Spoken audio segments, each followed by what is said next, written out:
Buenas tardes, ya estamos aquí en Sopa de Letras, como cada jueves en punto de las 6 de la tarde. Nos vamos a retirar el cubrebocas para una mejor comunicación.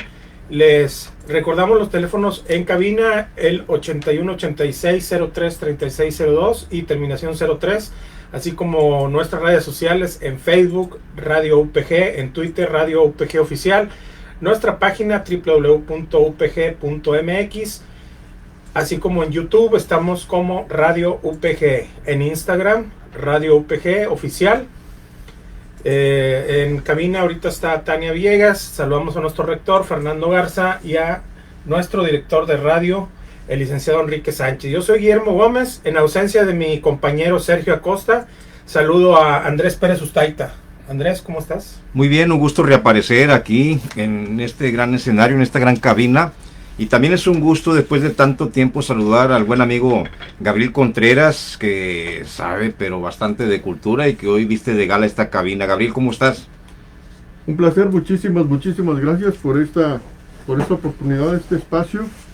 Vale la pena regresar a un espacio radiofónico en vivo. Yo estoy haciendo mucho radio, pero pues lo hago allá encerrado, porque pues por razones que tienen que ver con pues esta emergencia claro, clínica que estamos viviendo a nivel mundial y que pues hay que atender los protocolos, ¿no?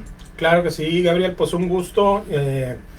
Es, como dice Andrés, muy halagador que una figura pues del teatro, del periodismo, de la comunicación en general, como Gabriel, pues nos acompaña esta tarde. Y pues bueno, vamos a tratar de hacerle una entrevista lo más amena posible para que pues ustedes conozcan más a Gabriel. Obviamente es un personaje reconocido a nivel internacional. Sus obras como dramaturgo pues han llegado hasta Europa, no digamos su papel como escritor muy destacado y como periodista. No, Andrés, ¿tendrás algo de efeméride del día de hoy antes de empezar con nuestro invitado? Ya tengo varias, pero yo creo que la más importante, creo yo, ahorita que estamos con lo de la contingencia, están representando sin duda una gran importancia las redes sociales. Entonces la efeméride de hoy es de hace 51 años, el 29 de octubre de 1969, dos universidades de California en Estados Unidos se enviaron el primer mensaje a través de ordenadores. Yo creo que eso es lo que antecede a lo que es el internet. Entonces, sí. Es un dato que me parece muy interesante, tomando en cuenta la situación que estamos viviendo. Y en 1929 pues se considerado el martes negro, cuando se cayeron las bolsas bursátiles allá por Estados Unidos, y se genera una depresión que trajo una crisis a nivel mundial impresionante. Yo creo que igual o tal vez ya quedó abajo de la que estamos padeciendo. Son dos datos que me parecen muy interesantes, un 29 de octubre. Pues yo creo, Gabriel, este dato interesante que nos da Andrés nos daría pie para reflexionar, Gabriel, de este confinamiento que nos ha llevado esta pandemia. Ya derribó paradigmas. Me gustaría que nos compartieras un poquito tu visión de este evento histórico.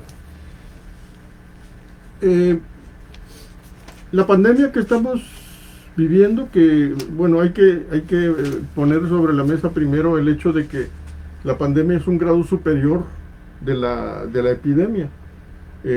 Implica que ya no existen diferencia entre las naciones y que se transmite de una manera pues global, o bien, pues para decirlo en términos arquitectónicos, monumental. O sea, las dimensiones de una pandemia van mucho más allá de cualquier cálculo epidémico.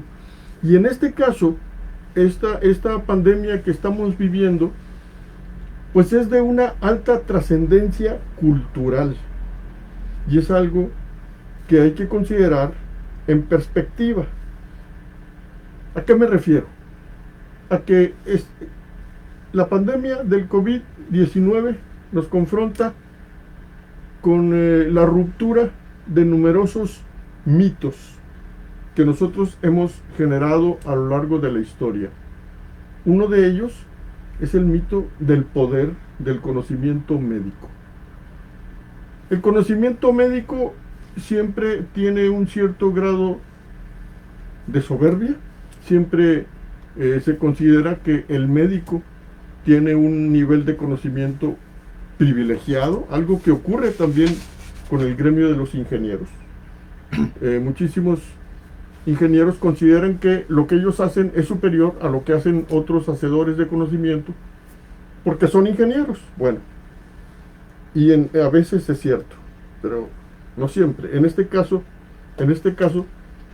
se derriba el poderío que la institución médica ha acumulado a partir del siglo XVIII.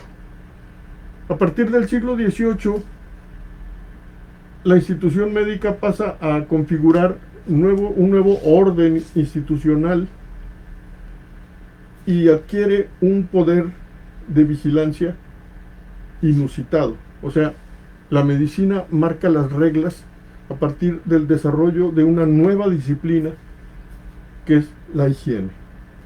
La higiene proviene en buena parte del desarrollo de las epidemias, es decir, de la peste particularmente.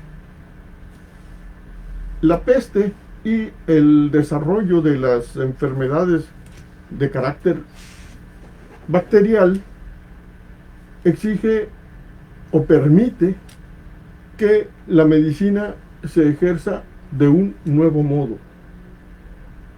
O sea, durante muchos años la medicina se ejerció pues utilizando, por ejemplo, cuchillos, utilizando whisky, utilizando pues muchos aditamentos que hoy consideramos que son inapropiados. Hierbas. Todo tipo de hierbas. Y pues se hacían con machetes, ¿sí? O con un serrucho, cosa que por cierto se sigue haciendo. Pero digamos que la medicina durante mucho tiempo utilizó instrumentos muy primitivos. Y el surgimiento de la higiene transformó la medicina. A partir de allí se comenzaron a utilizar, por ejemplo, sábanas desechables, guantes higiénicos precisamente, guantes desechables, cubrebocas, sombreritos, el famoso pitufo, zapatos de médico, todo esto que es lo que exige el quirófano, la teoría del quirófano a los médicos. Pues todo este protocolo ha permitido salvar muchas vidas. Ese protocolo hoy está en cuestión. ¿Por qué? Porque ese protocolo era útil ante un conjunto de enfermedades que eran transmitidas a través de objetos vivos de unas ciertas dimensiones que eran posibles de contener a través, por ejemplo, del cubrebocas. Y otra cosa, eran objetos que tenían una vida más o menos fija, o sea que tenían una forma, un comportamiento predecible, que podían permitir al médico construir un modelo y saber cómo comportarse químicamente ante esas amenazas. El COVID-19 es enigmático para la mayoría de los médicos en el mundo. Y es enigmático no porque su forma sea muy extraña, sino porque su comportamiento es en muchos sentidos impredecible. O sea, la capacidad de mutación de este virus es algo que los médicos no vieron venir y que actualmente no pueden controlar. Esta insuficiencia del aparato médico ante el COVID-19 derrumba muchos de los mitos del saber médico. O sea, el médico no sabe qué hacer ante el COVID y termina improvisando.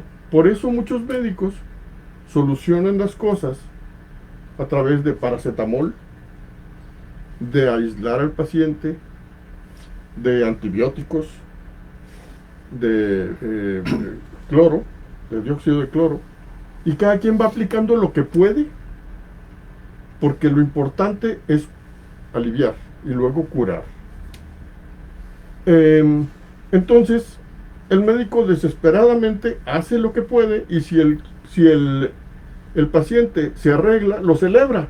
Y si el paciente se muere, lo calla. Entonces, digamos que como quiera sale ganando, ¿no? Bueno, ahí hay un problema muy fuerte. El otro problema es la capacidad de todos nosotros para comprender lo que significa la transmisión. Es algo que nosotros no entendemos porque no tenemos la capacidad de imaginar un objeto que no puede ser contenido. Y finalmente la explicación es de carácter aritmético. Ahí entra la soberbia, ¿no? En eso. La costumbre Sí. de que no pase nada, Sí. ¿verdad? Mira, es muy sencillo. Imaginemos un metro, ¿ok? Lo dividimos en 2 partes, en 4 partes, en 8 partes, en 10 partes. Si tú divides un metro en 1.000.000 de partes, tienes una micra. Muy bien. 6 millonésimas de un metro es lo que mide el COVID-19. Es algo que ninguno de nosotros puede ver ni podrá ver nunca, y ningún ser humano lo puede ver. Solo se puede localizar o construir teóricamente a partir de sistemas digitales, pero no se ve, ni se verá.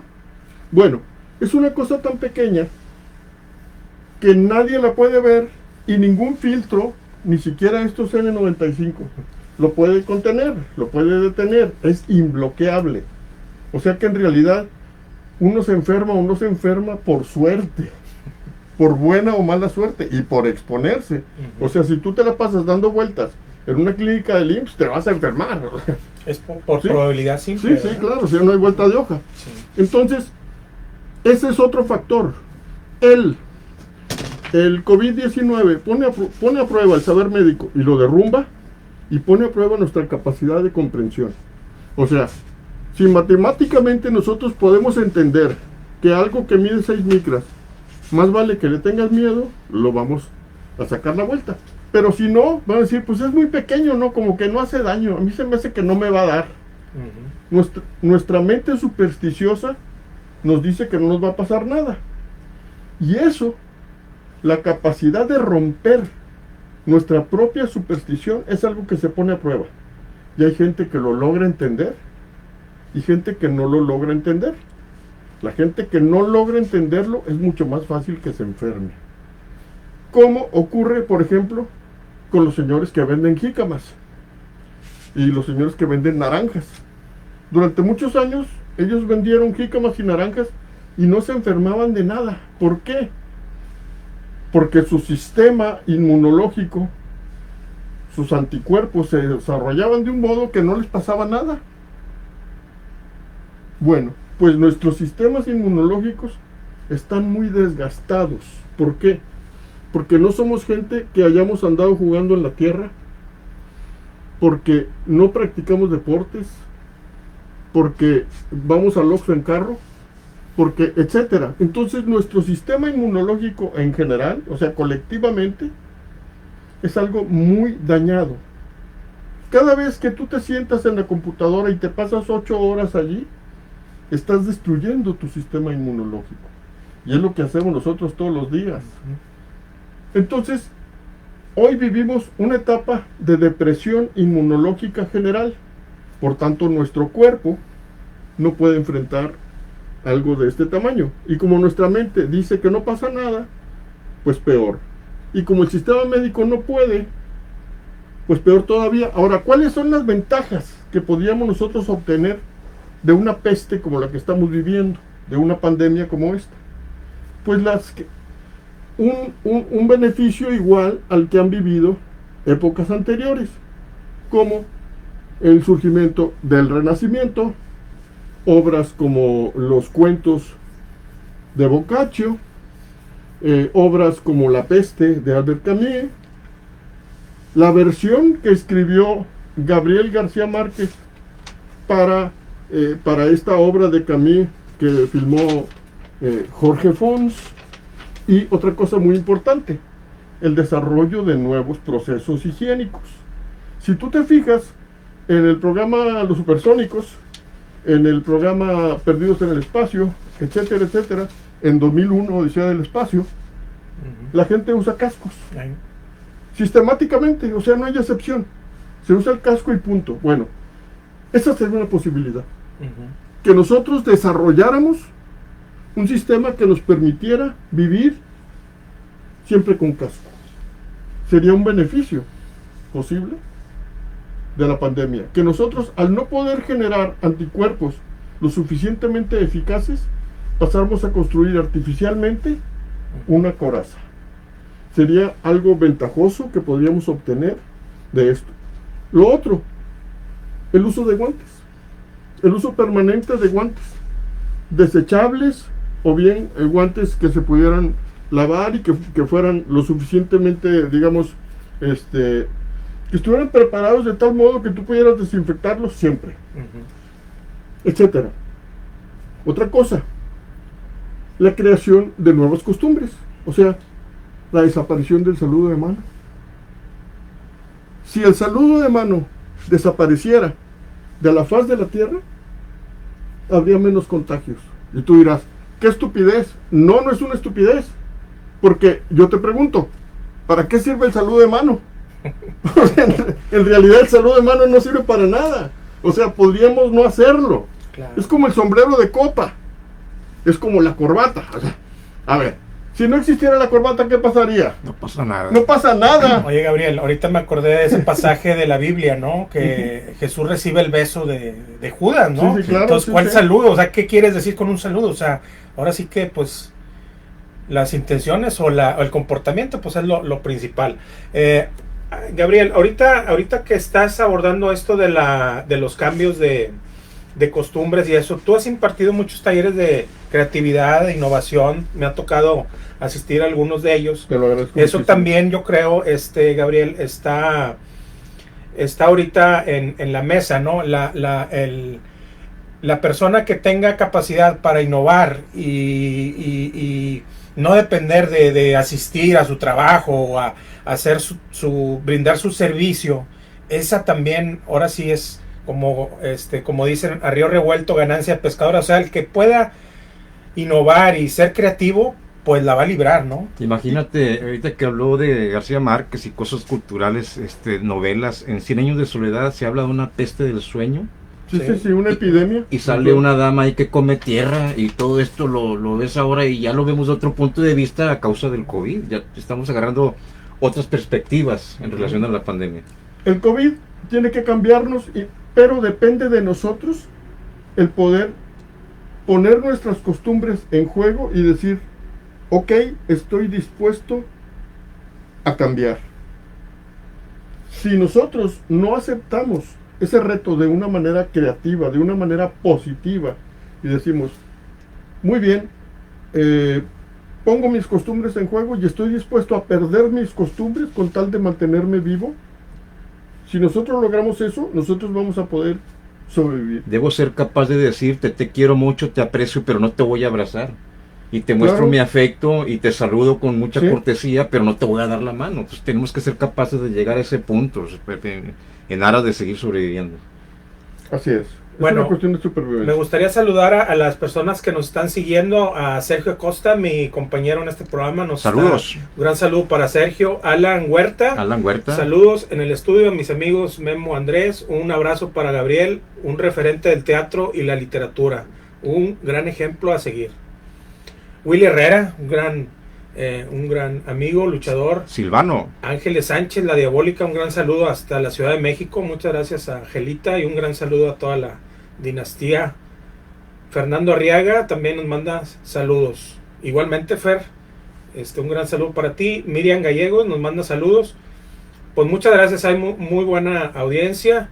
Les agradecemos y bueno, les pedimos que le den like y compartan esta transmisión. Yo quisiera agregar dos efemérides que me parecen también muy interesantes, con el permiso de ustedes. Sí, en Estados Unidos, en el año 2012, hablando de tragedias, el huracán Sandy provoca la mayor inundación en la historia de Nueva York.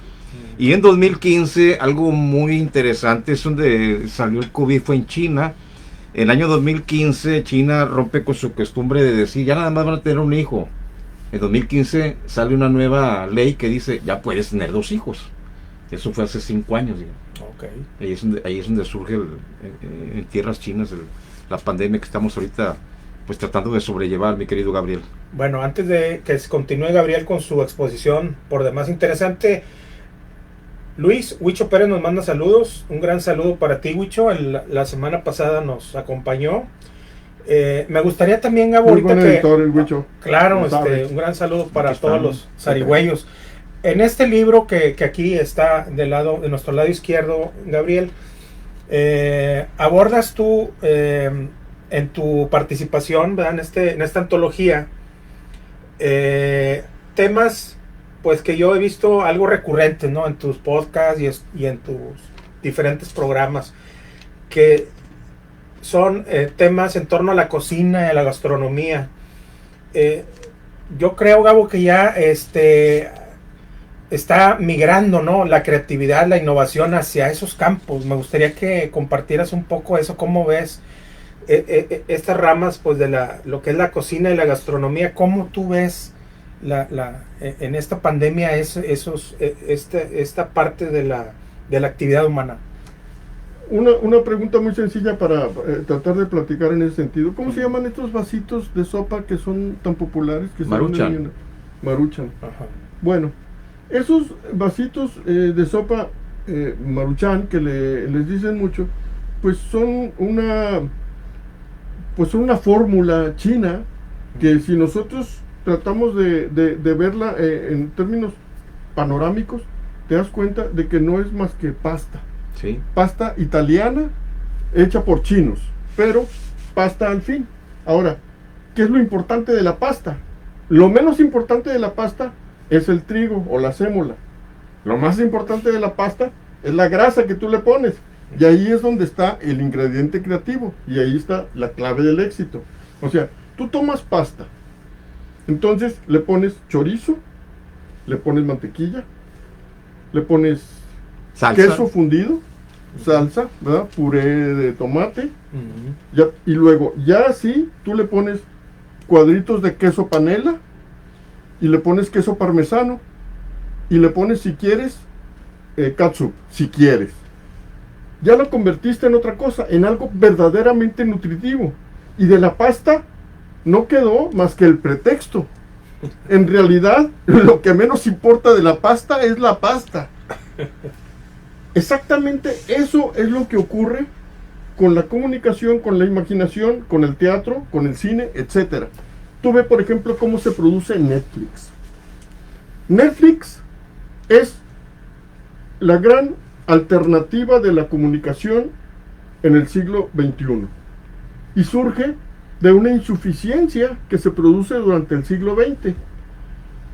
En el siglo XX, lo más adelantado que estaba la producción del cine en tu casa eran los blockbusters. Y el blockbuster era un montón de películas almacenadas en archivos portátiles que tú podías llevarte a tu casa rentados y luego devolverlos.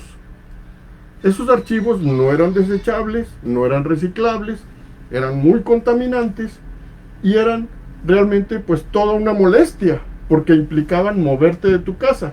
Claro, ya no tenías que ir al cine, pero tenías que ir por la película y a devolver la película. En lugar de una vuelta tenías 2 vueltas. Y ahí estaba en parte el negocio de estos videocines, porque pues mucha gente no las devolvía y a esa gente le clavaban la uña, ¿verdad?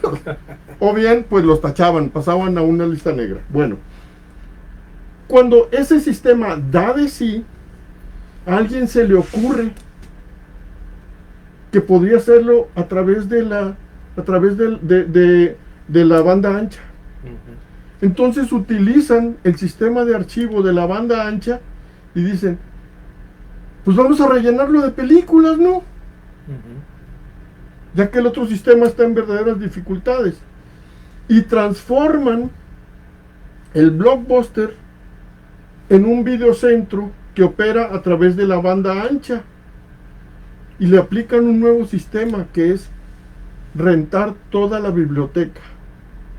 Cuando tú compras una tarjeta de Netflix, no estás comprando una renta de una película ni la posibilidad de ver una película. estás comprando la posibilidad de ver una película por $1 o por $3. Si tú ves una película al día, te cuesta $3. Pero si tú ves 3 películas al día, te cuesta $1 cada película. Entonces imagínate que tú puedes ver 3 películas de Scorsese en un día por $1 cada una. ¿Quién te puede dar un nivel de consumo cultural tan barato y tan magnífico? Nadie. Es insuperable. Ahora, sí, fíjate, porque ahí suman banda ancha más videocentro igual a Netflix. Es un proceso creativo de innovación a través de la sumatoria. Si se sumara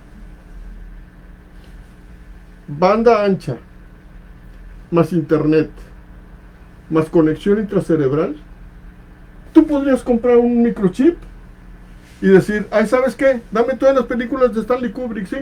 ¿Me las inyectas? Sí, ok, va. Ya las puedo ver, sí, ya son mías, punto. ¿Cuánto cuesta? Pues $10, magnífico. Ahora dame todas las películas de Chaplin, muy bien. Si tú las pudieras comprar e inyectártelas para proyectarlas en tu propio cerebro, tendrías un nuevo sistema de comunicación que vendría a superar a todos los procesos anteriores. ¿Por qué? Porque podrías producir los sueños voluntariamente. El campo de proyección sería tu propio cerebro, bastaría con cerrar los ojos y tendrías un nivel de comunicación perfecto. Tanto así que podría ser tan peligroso que nadie quisiera despertar. Porque siempre es mejor estar adentro de una película de Coppola que estar en tu casa lavando los trastes, ¿no? Es preferible. Bueno, si tú te das cuenta, el pensamiento humano funciona así. Tomas un objeto, lo haces pequeño, le añades otro, los mezclas, lo metes uno dentro del otro, o bien los multiplicas, o los haces grandes. Y así es como se producen todas las grandes cosas. Por ejemplo, Disneylandia. Disneylandia tenemos un sistema de comunicación muy divertido que a los niños les gusta. Por ejemplo, un ratón que habla, lo hacemos con lápices. Bueno, hagamos de este ratón un espectáculo en un barco, porque así es como nace Mickey Mouse, en un barco. Entonces, hagamos un barco de Mickey Mouse y que vaya ahí Mickey Mouse y tenga contacto con los niños. Hagamos el barco también de Peter Pan, donde pelea contra Garfio, y eso es Disneylandia. O sea, es la transformación de un conjunto de máquinas narrativas dentro del sistema de proyección, por ejemplo, CinemaScope, transformadas a teatro inmenso, macroteatro. Bueno, todo el pensamiento humano, tanto el pensamiento artístico como el pensamiento deportivo y el pensamiento científico funciona así. Si tú pasas a comprender cómo se genera una receta creativa, tú puedes desarrollar nuevas ideas. Y lo ves ahora mismo en el caso, por ejemplo, del Tecnológico de Monterrey. El Tecnológico de Monterrey durante mucho tiempo había sido, digamos, muy sensato, muy de perfil bajo en el campo político. Ocurren 2 asesinatos dentro de su campus y los 2 parecen haber sido perpetrados por órdenes de un famoso general. Ahora el TEC tiene pensamiento político, tiene un punto de vista. ¿Por qué? Porque digamos que le tocaron a su gente y entonces ahora reacciona de una manera creativa y dice, ¿sabes qué? Tenemos que pensar políticamente. Tuvieron que involucrarse. No podemos dejarnos, o sea, sí, algo pasa aquí.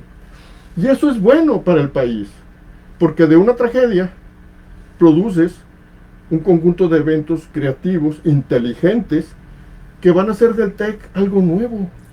Era un TEC que no existía. O sea, el TEC que fundaron los Garzazada, es muy distinto al que va a ocurrir después de que le pase esto a este famoso, que le pase algo muy malo a ese famoso general. La creatividad es eso, o sea, es tomar lo que hay, incluso las tragedias, y salir de las tragedias transformado para convertirse en alguien mejor. Eso está escrito. Eso lo tiene sistematizado perfectamente Ferran Adrià, lo tiene sistematizado Malcolm Gladwell, lo tiene sistematizado mucha gente. Entonces yo lo que hago es estudiar esos sistemas y ver de qué modo esos sistemas, a mí que no soy nadie, que soy un pobre diablo, me pueden servir para pensar algunas cosas. Y voy creando servicios a partir de esas ideas. No una empresa ni nada, soy yo solo, pero trato de generar instrumentos que le permiten, ya sea a un empresario, o a una universidad, o a una fábrica, producir algo que le facilite las cosas y que no haya tenido en su mesa. Sí, pero el grueso de la humanidad estamos en una situación, queremos estar en una situación de confort y decir, esto se acaba en cuanto salga la vacuna. O sea, en vez de pensar en forma creativa, como dices tú, cómo vamos a salir de esto, aquello, nos lavamos las manos. No, ahí viene ya la vacuna. Ya es que está muy claro que no se puede producir una vacuna y te voy a decir por qué. En los tiempos de Sócrates, en los tiempos de Hipócrates, en los tiempos de Epicuro, ya existía el cáncer. Desde entonces acá, o sea, estás hablando de antes de Cristo, sí, ¿verdad? Desde entonces acá, ningún sistema médico ha logrado detener este desarrollo anormal de ciertas células dentro de ciertos cuerpos. Es algo que no se puede contener. No existe ninguna vacuna que alguien que esté fuera de toda sospecha lo vuelva inmune al cáncer. Igual que el SIDA. Igual que el SIDA. Tampoco hay una vacuna que te aísle del SIDA. Bueno, son enfermedades para las cuales no hay, y en lo que nos resta de vida a nosotros, a mí ya bastante poca, en lo que me resta de vida a mí, bueno, hago trampa porque es poca, pero bueno, a un niño, no va a haber una vacuna. No va a haber por razones técnicas. Tampoco va a haber autos voladores. O sea, hay cosas que no se pueden hacer. Sí. Por más que uno quiera. Sí. Si de por sí, o sea, un auto que transita en la calle es todo un peligro, un auto volador es todavía más problemático. Entonces, no va a haber. Y no es que uno quiera, ay no, qué reaccionario eres, te opones a que haya autos voladores. No, pues simplemente no va a haber y punto. Entonces la vacuna es, como se dice, un consuelo de tontos. O sea, primero, la producción de una vacuna cuesta muchísimos años de desarrollo, de investigación. Luego, ¿quién lo va a pagar? O sea, hay muchas cosas que no se producen porque no son negocio. En la ley ocurre mucho eso. O sea, a alguna gente que comete un delito los detienen. Y a otra gente que comete un delito no los detienen. ¿Por qué? Porque no es negocio. Sí. Entonces, las investigaciones son iguales. O sea, hay un montón de investigaciones que no se llevan a cabo porque no generan dividendos. Entonces, mientras esto no sea negocio, no se va a desarrollar. Ahora, hay otra cosa que es muy importante: la posibilidad del exterminio. El pensamiento que busca el exterminio es algo que está presente en el hombre desde hace muchos siglos. Y nosotros lo hemos vivido particularmente aquí en Monterrey, por eso puedo hablar de eso. O sea, no te voy a hablar de los nazis, no. En Monterrey. Y en Estados Unidos, aquí muy cerquita. Son sociedades que se han desarrollado a partir de la búsqueda del exterminio. ¿Cuál exterminio? El exterminio de los apaches, el exterminio de los borrados, el exterminio de los chichimecas, el exterminio de toda esta gente que habitaba aquí antes de que llegaran los españoles, y particularmente los vascos y los judíos. Antes de que llegara esta gente a fundar un estado político, aquí donde no había un estado político, estaban ellos, independientemente de que anduvieran desnudos o de que no tuvieran una lengua establecida o que tuvieran una comunicación de meramente jeroglíficos a través de piedras, etcétera. Era una cultura. Y lo importante para este estado que adquiere una forma pues de verdadero poderío, ya entrando al siglo XX, O sea, entre el siglo XIX y el siglo XX se produce el esplendor de la cultura mexicana entre nosotros, una cultura que imita precisamente a la cultura española y sobre todo a la cultura francesa. Hablemos del poder de Porfirio Díaz, que era un poder que trataba de hacer de México una Francia. Estos indios estorbaban, estos habitantes primigenios, originales de estas tierras, estorbaban. ¿Qué se trataba? De exterminarlos. ¿Cómo? Pues a balazos. Lo mismo ocurre cuando Alemania trata de apoderarse de toda Europa. Tomar a todas las razas inferiores, que son todos menos los germánicos, menos los austrohúngaros, digamos, ¿no? Bueno, ¿qué se trataba de hacer con ellos? Pues simplemente de que ya no estuvieran. Hitler no lo decía tal cual, se refería a los judíos en particular. Pero Franco era mucho más sincero. Y Franco decía, matarlos a todos, viva la muerte. Aquí había chistes. Esa idea de viva la muerte no es broma, o sea, sí existía. Y había chistes desagradables. Cuando yo estaba en la prepa se usaba hasta en letreros por donde quiera. Haz patria, mata a un chilango. Ah, sí, son ideas de exterminio. Sí. Ahora, lo que yo planteo, o sea, ¿y ese rollo para qué? O sea, lo que pasa es que hay obras en la historia de la literatura que son muy interesantes, muy llamativas, porque hay una búsqueda en algún momento de generar, por ejemplo, el exterminio de los ancianos. En el diario de la Guerra del Cerdo, de Bioy Casares, se desarrolla una guerra para borrar del escenario mundial a los ancianos. Y eso es lo que está generando el COVID-19. No estoy diciendo que nadie lo planee. No estoy diciendo que hay una máquina de ovnis. No. Es un efecto. O sea, los que se están muriendo en realidad bajo el COVID, en masa, son los ancianos. Y mi pregunta ¿es negocio que desaparezcan los ancianos? Podría ser que sí, porque los ancianos consumen muy poco, no son mucho negocio. Claro. Todas las ofertas son para los jóvenes. Y entre más jóvenes haya, más negocio hay. Entre más anciano haya, menos negocio hay. O sea, que al poder actual no le conviene que haya tantos viejos, que hayamos tantos viejos.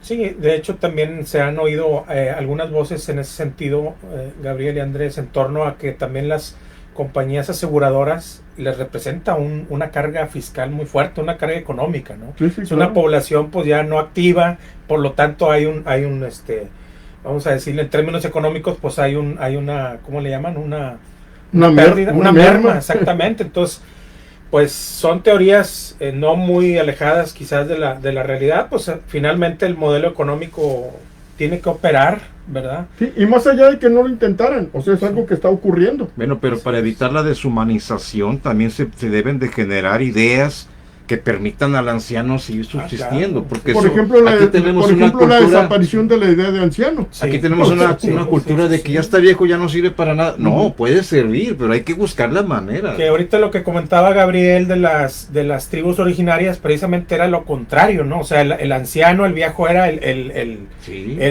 sabio, era el que regía toda la sabiduría. Era una sociedad de viejos. Entonces, desafortunadamente ese papel se invirtió completamente ahorita. Hasta Frank Sinatra nos hallábamos frente a una sociedad dominada por los viejos. Los Beatles, los Hollies, los Rolling Stones transformaron la sociedad y generaron la sociedad en una sociedad que tiene un culto por la juventud, lo cual no está mal, pero tampoco está bien. Es algo que hay que pensar con mucho detenimiento. Pero ¿tú crees, Gabriel, que haya sido únicamente ese ángulo, digamos, de música? ¿No crees que haya habido otras? No, es que no es solo la música, es la sociedad entera. Sí. En los 60, claro, empieza la psicodelia y incluidos todo eso. Los sistemas políticos. Sí. Yo quisiera también irme un poquito atrás de lo que estabas comentando. Pasaron 500 años para que cambiara toda la perspectiva de eso de la noche triste. Porque alguien dijo, y eso es reciente, ¿por qué noche triste? Es la noche de la victoria, porque hicimos correr a los españoles. Entonces a lo que voy es que pasan 500, o sea, ¿cómo va cambiando Pues sí, la perspectiva? el vaso medio vacío o el vaso medio lleno, Sí, ¿verdad? sí. Bueno, quiero mandar saludos a Mortis, luchadora, que nos está siguiendo. Saludos, Andrés, te manda saludos. Gracias, Mortis. Sergio Acosta, saludos a todos. Guillermo Andrés Pérez Ustaita y al gran invitado Gabriel Contreras. Claro que sí. Saludos, Sergio. Esperemos que ya te recuperes y que estés aquí de regreso en Sopa de Letras. Claro que sí. Memo, yo quisiera aprovechar que está aquí Gabriel Contreras, aunque sea brevemente, que nos Sí. platique algo sobre aquel encuentro que tuvo con Monchis, con Carlos Monsiváis. Sí, cómo no. Sí. Bueno, en realidad Carlos Monsiváis era una persona pues común y corriente en muchos sentidos. Él jamás tuvo todo este grupo de séquitos, este grupo de pues como de apóstoles que tuvo durante mucho tiempo Octavio Paz. O sea, Carlos Monsiváis trataba a la gente de igual a igual. Él jamás fue un anciano. O sea, siempre se comportó como un joven y siempre fue una persona muy generosa en términos de que si era necesario hablar de los amores imposibles de López Velarde durante 3 horas, lo hacía.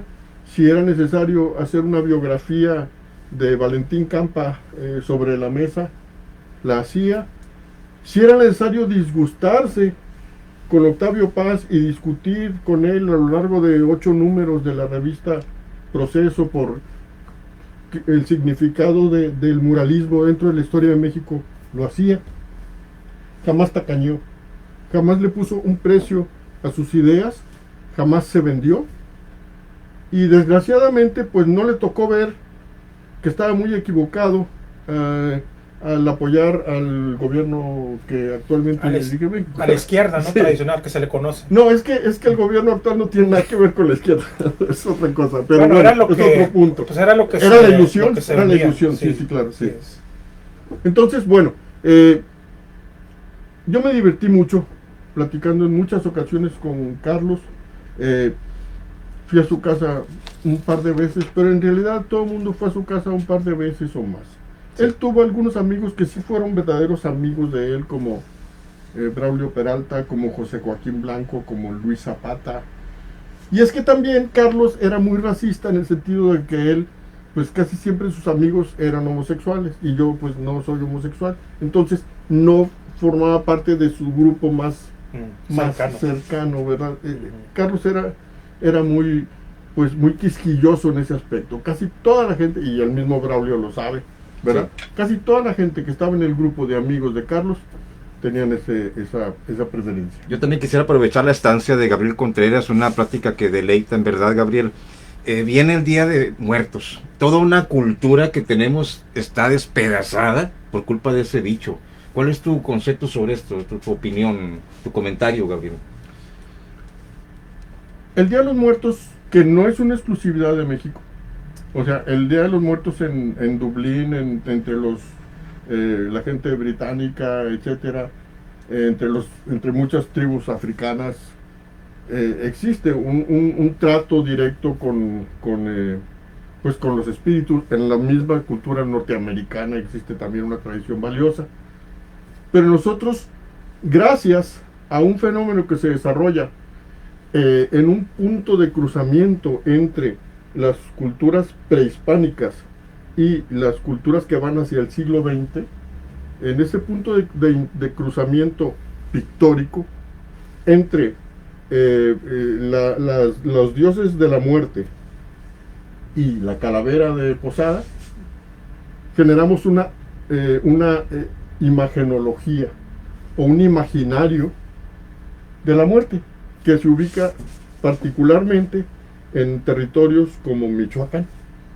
Entonces, al contar con un gran imaginario y luego detonarlo a través de la reflexión literaria de Octavio Paz, nosotros tenemos una cultura de la muerte. Y es una cultura magnífica, porque da por hecho, incluido Juan Rulfo, da por hecho que los muertos están vivos y que podemos platicar con ellos y podemos homenajearlos. Y al homenajearlos a ellos, nos homenajeamos a nosotros mismos como aspirantes o candidatos a la muerte, que es algo que eso sí lo tenemos muy seguro. Sí. ¿Verdad? ¿Crees tú que esta tecnología del internet, las redes sociales, incluyendo esta pandemia que nos está azotando, traiga algunos cambios en torno a esa cultura de Día de Muertos, Gabriel? Sí, yo creo que la va a fortalecer, y muchísimo, porque digamos que los muertos que estamos viviendo en México son incontables, pero por otra parte la ausencia espiritual de todos ellos, pues va a ser plenamente significativa, porque se va a convertir esto en una gran tragedia, en una gran cicatriz, como ocurrió con el temblor del 85, como ocurrió con la inundación de 1909 aquí en Monterrey, y como ocurre con las grandes, la mina de Conchos, con las grandes tragedias que luego se convierten en máquinas simbólicas. O sea, a partir de allí se generan corridos, se generan leyendas, se generan pues películas, etcétera, ¿no? Sí. Es una máquina creativa muy buena. Bueno, quiero también, Andrés, antes de seguir, Venganza Velázquez también nos está siguiendo, José Luis Francisco González, gracias por seguirnos, Carla Espinosa, un gran saludo allá hasta Tepejil del Río. Carla estuvo en Oficio Ediciones un tiempo, y bueno, aquí hay una participación de Nurs Acosta, dice: las capacidades de cada persona no las define un sistema, las define uno mismo. La sabiduría no viene de la edad, viene de la humildad con la que se comparte el conocimiento adquirido y trascender a través de los demás. Saludos cordiales a todos. Gracias. Pues muchas gracias por tu participación, Nurs. Guadalupe Cruz también nos estaba viendo, muchas gracias. Adelante, Andrés. Perfecto. La reflexión para el día 29 de octubre, según la agenda negra del monje negro, dice: la mente tarda en olvidar lo que le ha llevado mucho tiempo aprender. Con ese tema abrimos hoy el programa, ¿no? Costumbres que tenemos que ir... Como amarrarse los zapatos. Sí. Amarrarse los zapatos es una de las primeras cosas que te permiten saber si eres candidato al Alzheimer. Sí. Porque es una operación muy compleja. Y cuando la persona está a punto de tener todos esos hoyos que se producen en el cerebro en el Alzheimer, una de las primeras cosas que ve es que no se acuerda cómo abrocharse los zapatos. Sí, muy, muy lamentable. Bueno, ya estamos a 4 minutos de despedirnos. Me gustaría, Gabriel, en este poquito tiempo, se puede decir que el primer contacto que tuvimos, Andrés y tu servidor, con tu obra, más bien dramaturgia, fue en Radio Nuevo León hace algunos años. ¿Te acuerdas, Andrés, que ahí andaba Luis Escalante y Juan José Maldonado, el actor de Sísifo? Sí, sí, Tú fuiste el escritor de esa dramaturgia. ¿Algo que puedas comentar, Gabriel, de esa dramaturgia que ya hace tiempo desarrollaste ahí para... Sí. Bueno, mira, algo que a mí me parece divertido de haber escrito esa obra es la discontinuidad del proceso. O sea, es una obra que nunca se escribió, incluso no está escrita.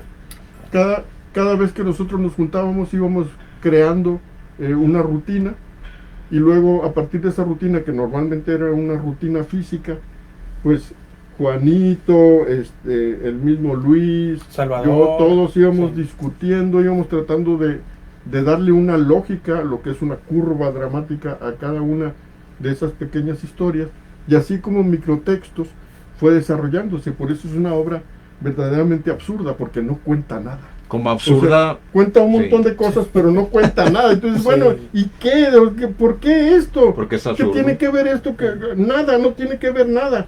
Pero eso genera diversión. Sí. Sí. Si tú ves, por ejemplo, Seinfeld, o ves el Big Bang Theory, ellos, claro, con un gran presupuesto y con un gran desarrollo, pero trabajan así. O sea, Sí. a veces la escena 4 no tiene nada que ver con la escena 8, y es ¿cómo llegaron aquí?